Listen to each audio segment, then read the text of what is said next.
رمضان آتا ہے تو تراویح پہ مناظرے شروع ہو جاتے ہیں۔ میں ایسے ہی یوٹیوب دیکھ رہا تھا تو وہ ایک سامنے آیا 20 تراویح پڑھنے والوں کو چیلنج۔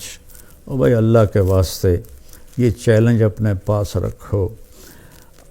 حضرت عمر رضی اللہ تعالیٰ عنہ نے 8 تراویح کا بھی حکم دیا ہے، صحیح حدیث ہے، اور آپ نے 20 تراویح کا 3 وتر کے ساتھ حکم دیا ہے، صحیح حدیث ہے۔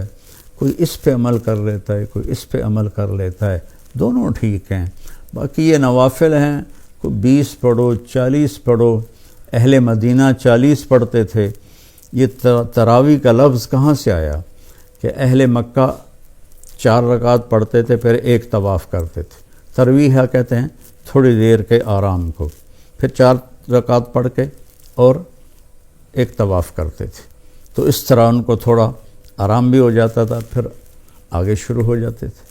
مدینے والوں کو پتہ چلا کہ مکے والے تو ہر 4 تراویح کے بعد طواف کرتے ہیں، تو ہم کیا کریں؟ انہوں نے 40 رکعت پڑھنی شروع کر دی۔ تو اس پہ لوگوں کو تشویش میں نہ ڈالیں۔ جو 20 پڑھ رہا ہے وہ بھی ٹھیک کر رہا ہے، جو 8 پڑھ رہا ہے وہ بھی ٹھیک کر رہا ہے، کوئی 40 پڑھ رہا ہے وہ بھی ٹھیک کر رہا ہے۔ یہ قیام اللیل ہے، اللہ تعالیٰ کے نبی نے 3 دن صرف کیا، اس کے بعد نہیں کیا، اور ہم تو سب پورا مہینہ کرتے ہیں۔ اس کو حضرت عمر رضی اللہ تعالیٰ عنہ نے جاری فرمایا، اور دونوں صحیح روایات ہیں، 8 کی بھی 3 رکعت 11، اور 20 کی بھی اور 3 رکعت وتر۔ تو بھائیو، اکثر جو میں تو سنتا ہی نہیں ہوں، میرے سر میں درد رہتا ہے، لیکن کبھی کبھار کان میں پڑ جاتی ہے بات، تو اتنا شدید لہجہ ہوتا ہے اور اتنا حقارت آمیز لہجہ ہوتا ہے اور اتنا نفرت سے بھرا ہوا ہوتا ہے، خاص طور پر مذہبی معاملات میں اور اختلافی مسائل میں۔ اس قدر وہ آتش فشاں پہاڑ بن جاتے ہیں کہ ان کے منہ سے آگ نکلتی ہے۔ قرآن ماشاءاللہ پوری امت سنتی ہے، اور صدیوں سے امت جمع ہے 20 تراویح پر۔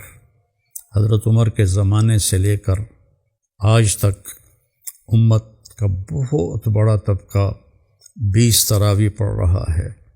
تو جن دوستوں کو کوئی عذر نہ ہو اور کوئی تھکاوٹ بیماری نہ ہو تو وہ 20 پڑھیں۔ بہت سے لوگ 8 پڑھ کے باہر نکل جاتے ہیں، تو وہ اپنا نقصان کرتے ہیں۔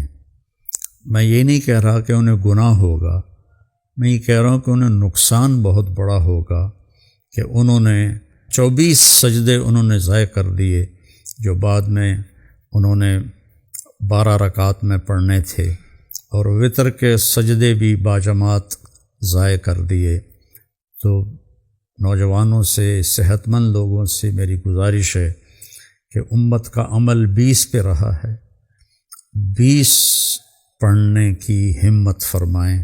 ہر سجدے پر ایک حدیث میں آتا ہے 1500 نیکی لکھی جاتی ہے۔ تو 20 کے 40 سجدے اور 15 چوکی 60,000 نیکیاں ہر بندہ گھر لے جا سکتا ہے۔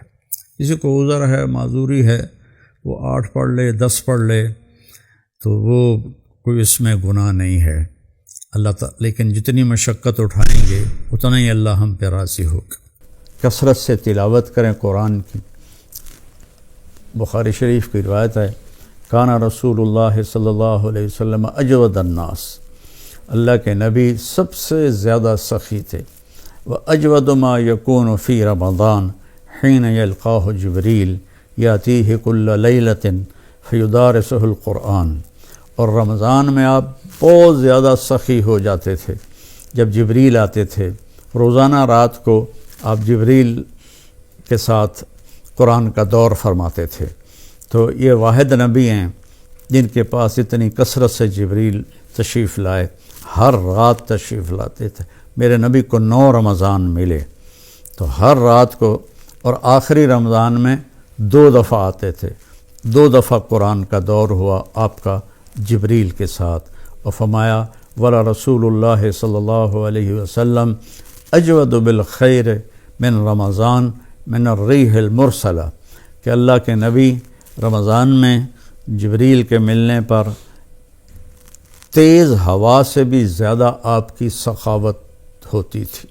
تو میں مالداروں سے کہتا ہوں سخی بنیں، صرف زکوٰۃ دے کے مطمئن نہ ہوں، زکوٰۃ سے اوپر بھی خرچ کریں، اللہ آپ کا رزق بڑھائے گا۔ اللہ مجھے آپ کو توفیق نصیب فرمائے۔ السلام علیکم ورحمۃ اللہ وبرکاتہ۔